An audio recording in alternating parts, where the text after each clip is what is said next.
Welcome to Tom's Tips. Today's session is going to be what's critically important. We've worked on putting for 3 or 4 sessions.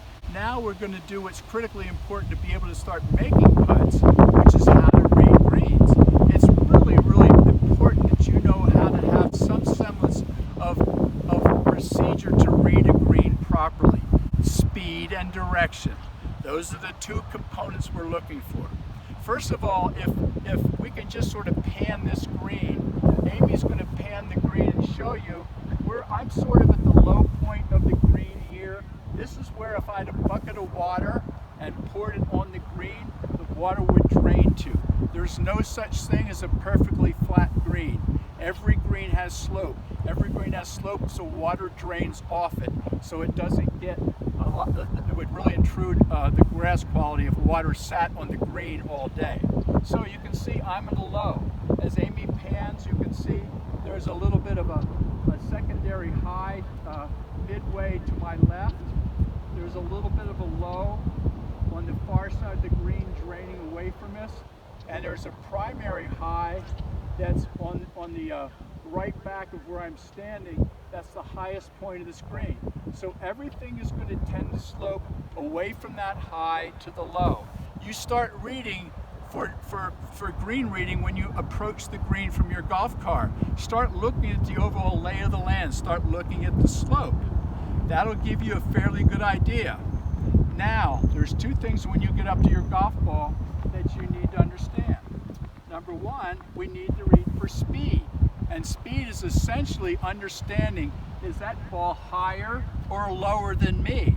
If I go to the side of this putt, from that ball to this hole, and I stand midway between the ball and the hole, I see that the hole is a little higher than me, so it's an uphill putt.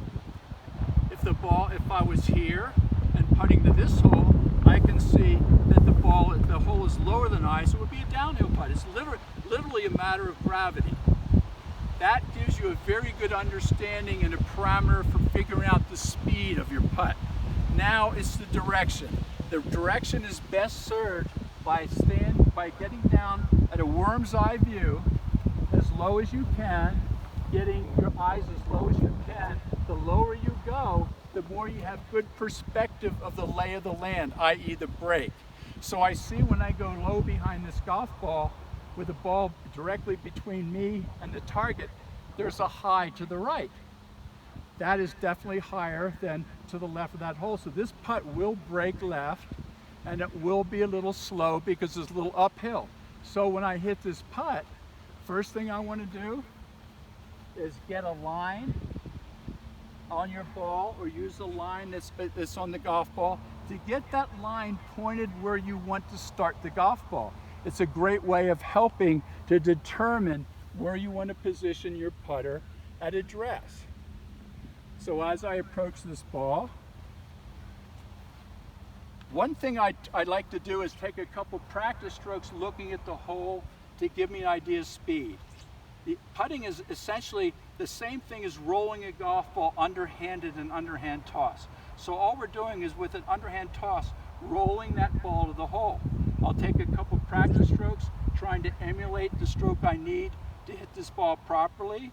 I'll stand up with my address, set up all the things we talked about in our last sessions, take a look at the spot I'm trying to hit to, and make my stroke.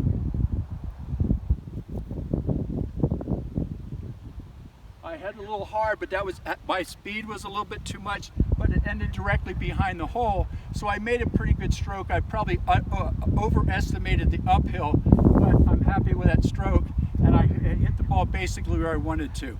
Another final note is, my target is very, very hardly the hole. It's almost always, if it's downhill, your target is short of the hole. If it's uphill, your target is past the hole. If it breaks left, obviously your target is right of the hole. And if it breaks right, your target is left of the hole. So if an uphill, right to left putt like I did, my target is past the hole and to the right of it. So that gives you a really good idea of green reading. There's a lot of other things that they're important. Certainly grain, we're very fortunate here at Country Club of the Rockies. Our greens are very, very pure.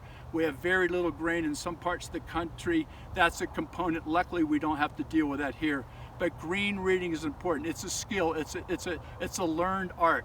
And if you can have the best stroke in the world, if you do not know how to read a green and you don't practice green reading, it's going to be frustrating when you're 3 and 4 putting, when you could easily be making putts and having a maximum maybe 28 to 32 putts around.